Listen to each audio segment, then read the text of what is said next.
Bonjour la classe. Aujourd'hui, on s'est retrouvé encore une fois de plus sur la suite de la leçon du cours partiel.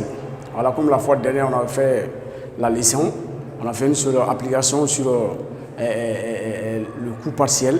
Mais aujourd'hui, je souhaiterais qu'on va essayer d'entamer ce qu'on appelle d'abord l'étude des cas, c'est-à-dire les deux cas, que ce soit l'entreprise commerciale ou l'entreprise industrielle.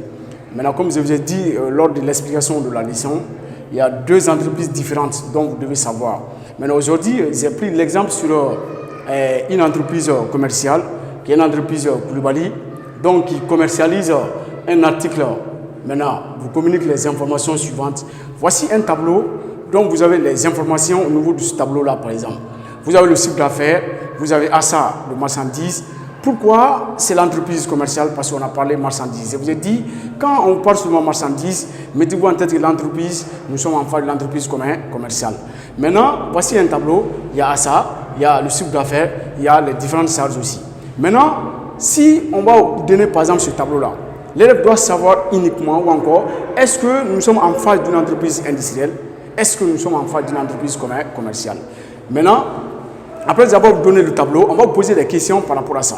La première question posée, c'est quoi? C'est de présenter d'abord, c'est de présenter le tableau d'exploitation différentielle.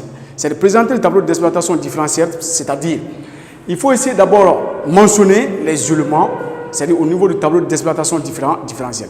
Voici la présentation du tableau différentiel pour le cas d'une entreprise commerciale. Maintenant, vous allez commencer d'abord à mentionner le chiffre d'affaires, dont le montant, c'est au niveau du total, par exemple. Vous avez achat net. Achat net, ça veut dire quoi? Quand vous avez des achats, il faut savoir est-ce qu'il y a des remises, est-ce qu'il y a les ristournes, est-ce qu'il y a les rabais, par exemple. Pour parler achat net, vous allez prendre achat brut moins les réductions à caractère commercial. Et maintenant, voici le montant du achat net hors taxe, par exemple. Vous avez variation de stock de marchandises dont le signe est positif. C'est déjà donné dans le tableau, c'est 160 000 francs. Et l'addition de ces trucs-là, ça va vous donner le coût d'achat de marchandises dont le montant c'est 2 672 000 francs. Mais en plus de ça, on n'a pas besoin d'utiliser les charges de production parce que c'est le cas d'une entreprise commerciale. Vous allez utiliser directement ce qu'on appelle charge variable de distribution. Et charge variable de distribution, vous allez mentionner au niveau du coût d'achat pour avoir ce qu'on appelle le coût variable.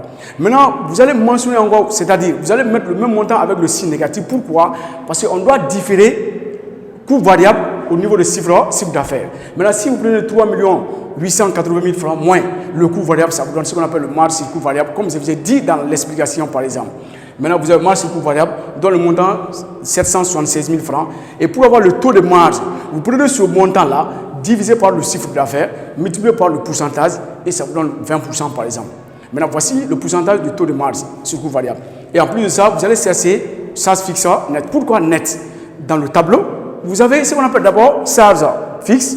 Maintenant, vous avez ce qu'on appelle autre produit fixe. Maintenant, si vous avez autre produit fixe et si vous avez encore les charges là, il faut différer les produits au niveau des charges pour avoir ce qu'on appelle charge fixe net. Maintenant, qu'est-ce qui va se passer? Maintenant, j'ai pris par exemple 180 000 là, moins 20 000, ça vous donne ce qu'on appelle charge fixe net. Et charge fixe net, ça donne 160 000 francs. Vous différez le même montant au niveau de 776 000 pour avoir ce qu'on appelle le résultat courant. Mais ce n'est pas fini. Maintenant, le résultat courant est là par exemple.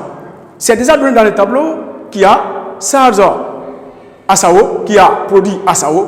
Il faut essayer encore de déterminer ce qu'on appelle d'abord les produits ASAO ou encore les charges ASAO, c'est-à-dire il faut d'abord calculer le résultat sur charge ASAO en faisant la différence entre produit ASAO moins charge ASAO.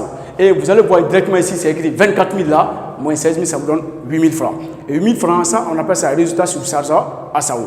Maintenant, après avoir fait ça, vous allez différer au niveau du résultat courant, c'est-à-dire pour avoir le résultat net, vous prenez le résultat courant là, moins le résultat charge ASAO, et ça vous donne directement ce qu'on appelle 616 000 moins 8 000 francs, qui est le résultat sur charge ASAO, et le résultat net vous donne 608 000 francs. Maintenant, voici la présentation du tableau d'exploitation différentielle. Maintenant, en plus de ça, on va vous demander toujours encore de calculer le seuil de rentabilité, c'est-à-dire ça peut être le seuil de rentabilité en quantité, comme ça peut être le seuil de rentabilité en valeur. Maintenant, quand le sujet ne demande pas, c'est-à-dire de chercher le seuil de rentabilité en quantité, il faut vous limiter seulement la détermination du seuil de rentabilité en valeur. Et maintenant, comment chercher le seuil de rentabilité en valeur? Voici la formule. Vous avez deux formules différentes, mais l'élève n'a pas besoin d'utiliser les deux formules ensemble. Mais vous avez le choix entre les deux formules. Maintenant, vous avez ces rentabilités en valeur. Vous prenez charge fixe divisé par le taux de marge sur coût variable ou vous prenez charge fixe divisé par marge sur coût variable multiplié par le chiffre d'affaires et ça vous donne la même chose. Maintenant, voici l'application de ces deux formules-là et vous allez voir aussi 800 000 est là et il y a 800 000 aussi. Maintenant, mais il ne faut jamais appliquer les deux formules à la fois. L'élève a le choix parmi ces deux formules-là.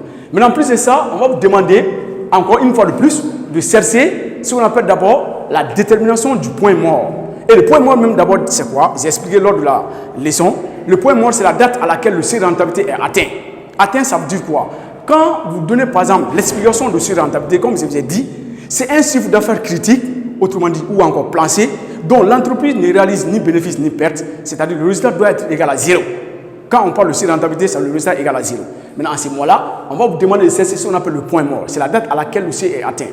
Maintenant, la formule est de prendre le seuil de rentabilité en valeur multiplié par activité. Activité, c'est-à-dire ça peut être 12 mois de l'année.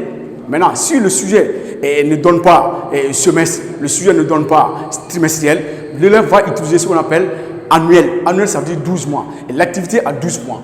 Vous prenez le seuil de rentabilité en valeur multiplié par activité qui est de 12 mois, divisé par le chiffre d'affaires. Et vous prenez 800 000 multiplié par 12, divisé par le chiffre d'affaires, 3 880 000 francs. Maintenant, ça vous donne 2,47. Et sensiblement, ça va nous donner 2 mois, c'est-à-dire c'est le chiffre entier, 2 mois. Maintenant, si vous différez de 2 à 2,47, ça vous donne 0,47. Et vous multipliez le tout par 30, ça vous donne 14 jours. En ce moment-là, on a trouvé 2 mois, 14 jours. Maintenant, d'où le point mort sera le 14, troisième mois, N. N, ça dit c'est une année inconnue parce que je n'ai pas donné l'année.